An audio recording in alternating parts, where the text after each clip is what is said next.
तो now come to this question. तो ये क्वेश्चन क्या कहता है कि यूजिंग लाप्लास ट्रांसफॉर्म सॉल्व कर दो इस डिफरेंशियल इक्वेशन को। डिफरेंशियल इक्वेशन क्या है? D square Y upon D T square plus 9y is equal to cos 2t, और दिया है वाई 0 बराबर 1 और वाई पाई बाई 2 बराबर -1। ठीक है, तो हम क्या करेंगे, पहले हम क्या करेंगे, इस डिफरेंशियल इक्वेशन की दोनों साइड लाप्लास ले लेंगे, है ना। तो देखो पहला स्टेप मैं समझाता हूँ कि लाप्लास कैसे लेते हैं। तो देखो डिफरेंशियल इक्वेशन क्या दी है, डिफरेंशियल इक्वेशन हमको दी है डी स्क्वायर वाई अपॉन, है ना, डी टी स्क्वायर, है ना, प्लस 9y बराबर कॉस 2t। ठीक है, हम दोनों साइड लाप्लास ले लेंगे, दोनों साइड लाप्लास लेंगे तो क्या हो जाएगा, D square Y upon D T square plus 9y बराबर लाप्लास ऑफ कॉस 2t, है ना। अब देखो यहाँ पे दोनों प्लस में है ना, तो लाप्लास बढ़ जाएगा, लाप्लास बढ़ जाएगा तो कैसे हो जाएगा, D square Y upon D T square, है ना, और प्लस लाप्लास ऑफ 9y, है ना, और ये हो जाएगा लाप्लास ऑफ कॉस 2t क्या होता है, S upon S square plus, है ना, एस स्क्वायर प्लस 4। ठीक है, सिंपल। अब इसके बाद देखो ये इसीलिए हमने ये स्टेप लिखा। अब देखो यहाँ पे और क्या होगा, और क्या होगा, Laplace of D square Y upon D T square, है ना, और प्लस ये 9 कांस्टेंट है तो लाप्लास के बाहर आ जाएगा, तो ये क्या हो जाएगा, लाप्लास ऑफ वाई, है ना, और ये हो जाएगा S upon S square plus 4। ठीक है, तो यहाँ तक हमने सॉल्व कर दिया। यहाँ से taking Laplace on both side ये कैसे आया, ये मैंने तुम्हें करके दिखा दिया। ठीक है, अब देखो इसका ये जो है L D square Y upon D T square, ये हमने पढ़ा कि L D square Y upon D T square, तुमने L D square Y upon D X square हमने पढ़ा है। तो तुमने पीछे वाले जो वीडियो हैं उनमें देखा ही होगा कि ये हमने कैसे याद किया था और ये कैसे लिखते हैं, है ना। तो ये क्या होगा, देखो इसकी पावर 2 है ना, तो हम क्या करेंगे, कैसे लिखेंगे, एस स्क्वायर वाई डैश, है ना, माइनस, अब एक पावर कम कर दी वाई 0, है ना, फिर एक पावर कम कर दी वाई डैश 0। ठीक, और प्लस 9, और एल वाई को देखो यहाँ पे हमने पीछे ये भी देखा था ना कि वाई डैश को L Y, Laplace of Y लिख सकते, लाप्लास ऑफ वाई को वाई डैश लिख सकते हैं। तो यहाँ पे यही लिखा है ना, लाप्लास ऑफ वाई लिखा है, इसको जो हम वाई डैश लिख देंगे ना, upon S square plus 2। Simple.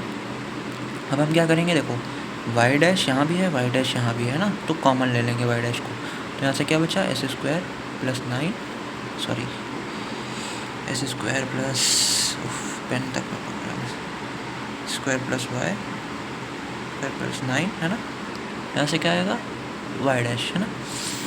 अब क्या बचा, वाई डैश आ गया, है ना। अब यहाँ पे देखो वाई 0, देखो क्वेश्चन में वाई 0 की वैल्यू 1 दे रखी है ना, तो यहाँ पे वाई 0 की जगह हम 1 रख देंगे तो क्या बचेगा, माइनस एस, है ना। उसके बाद हमें देखो वाई डैश 0, अब यहाँ पे वाई डैश 0 की हमें कहीं वैल्यू नहीं दे रखी है ना, जनरली क्वेश्चन में देता है वाई डैश की वैल्यू, बट यहाँ पे नहीं दे रखी। तो हम क्या करेंगे, वाई डैश को जो है ना, हम कोई कांस्टेंट C1 लेट कर रहे हैं, C1 हमने सपोज कर लिया कि वाई डैश की वैल्यू C1 है, हमने लेट कर ली और हमने रख दी यहाँ क्वेश्चन में ना। अब हम क्या करेंगे, S upon square plus 4, simple, है ना। उसके बाद क्या सीन करना है हमें, अब हमने ये निकाल लिया ना। अब देखो हम क्या करेंगे, सिंपली ये माइनस है ना, अब हम इन सबको उधर भेज देंगे, तो ये क्या बचा, एस स्क्वायर प्लस 9, है ना, वाई डैश बराबर S upon S square plus 4, है ना। तो ये हो जाएगा प्लस एस, और ये क्या हो जाएगा, प्लस C1। अब क्या करेंगे, डिवाइड कर देंगे, डिवाइड करने के एस स्क्वायर प्लस 9 से, तो क्या हो जाएगा, वाई डैश बराबर S upon S square plus 4, है ना, इंटू एस स्क्वायर प्लस 9, ये हो जाएगा plus S upon S square plus 9, है ना, plus C1 upon S square plus 9। ठीक, अब देखो यहाँ से यहाँ तक कैसे हुआ ये मैंने तुम्हें प्रॉपर्ली समझा दिया। ठीक, अब हम क्या करेंगे, अब हम दोनों साइड इन्वर्स लाप्लास ले लेंगे। इन्वर्स लाप्लास जब हम लेंगे तो क्या होगा, देखो इन्वर्स लाप्लास हम जब लेंगे तो क्या हो जाएगा, इन्वर्स लाप्लास ऑफ, इधर हो जाएगा वाई डैश, है ना, और इधर हो जाएगा inverse Laplace of S upon S square plus 4 S square plus 9 plus S upon S square plus 9, है ना, और plus C1 upon S square plus 9।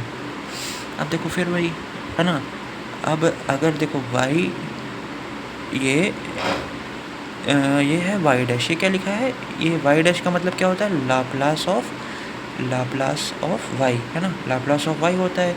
तो लाप्लास ऑफ y का अगर हम, जैसे कि होता है ना कि ऐसे क्या होता है, कैसे बताऊं, कि अगर हम साइन एक्स को डिफ्रेंशिएट कर दें, है ना, तो क्या आता है कॉस एक्स, और अगर हम कॉस एक्स को इंटीग्रेट कर दें तो वापस आ जाता है साइन एक्स। ठीक है, तो वैसे ही अगर हम लाप्लास लेंगे y का, है ना, तो अगर हम लाप्लास लेंगे y का तो कुछ आएगा, है ना, और अगर हमने लाप्लास लिया y का, सोचो तो x आया, तो अगर हम x का इन्वर्स लाप्लास ले लेंगे तो वापस y आ जाएगा ना। तो यहाँ से इसका ये क्या आ जाएगा, इसकी जगह पे y आ जाएगा ना, क्योंकि इसका y ये क्या लिखा है, लाप्लास ऑफ y, तो लाप्लास ऑफ y का हम अगर लाप्लास इन्वर्स ले लेंगे तो क्या आ जाएगा, y ही आ जाएगा, है ना। फिर यहाँ पे देखो इसका लाप्लास इन्वर्स हमने पिछली वाली वीडियो में देखा ही था कि क्या होता है 1 अपॉन cos 2t, है ना, माइनस cos 3t अपॉन 5, ये हमने पिछली वाली में देखा है। या फिर तुम ऐसे देख लो कि यहाँ पे क्या a की वैल्यू है, a की वैल्यू 4 ले लो, a की वैल्यू 4 ले लो, और b की वैल्यू a की वैल्यू 2 ले लो, और b की वैल्यू 3 ले लो, तो cos bt, और वैसे करके ये सॉल्व हो जाएगा ना। पीछे वाले में हमने देखा ही है कैसे होता है। ठीक है, प्लस ये इसका लाप्लास कितना होता है, cos 3t का लाप्लास लिखा है ना, प्लस ये किसका लाप्लास लिखा है, साइन 1 अपॉन ये किसका लाप्लास लिखा है, ये लिखा है 1 अपॉन एस स्क्वायर प्लस 9, तो ये हो गया साइन 3t का लाप्लास ना। अब देखो यहाँ तक हम आ गए, अब जब हम आ गए तो हमें देखो, अब हमें क्या C1 की वैल्यू निकालनी है यहाँ पे। अब हम C1 की वैल्यू कैसे निकालेंगे, ये हम कैसे करेंगे, देखो C1 की वैल्यू निकालने के लिए हमें सिंपली क्या करना है, ये जो दिया है ना, ये देखो y π/2, इसका मतलब यहाँ पे देखो y π/2 बराबर कितना दिया है, 1 तो इसको हम कैसे पढ़ते हैं पता, इसका मतलब ये है कि जब हम y में t की जगह π/2 रखेंगे, है ना, तो हमें y की वैल्यू -1 मिलेगी। इसको हम ऐसे पढ़ते हैं कि अगर हम ये y वाले फंक्शन में t की जगह -1 रख दें तो हमें y की वैल्यू मिलेगी -1, है ना। तो देखो वही हमने लिखा है कि एट t बराबर π/2, जब हम t की जगह π/2 रखेंगे तो हमें y -1 लिखेगा।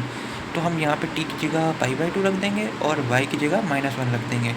तो जब हम ये रख देंगे t की जगह π/2 और y की जगह -1, तो यहाँ से हमें C1 की वैल्यू मिल जाती है, जो कि आती है 12/5। ये तुम करके देख लेना, सॉल्व करके, ना हो तो बताना, कॉलेज में हम सॉल्व कर लेंगे।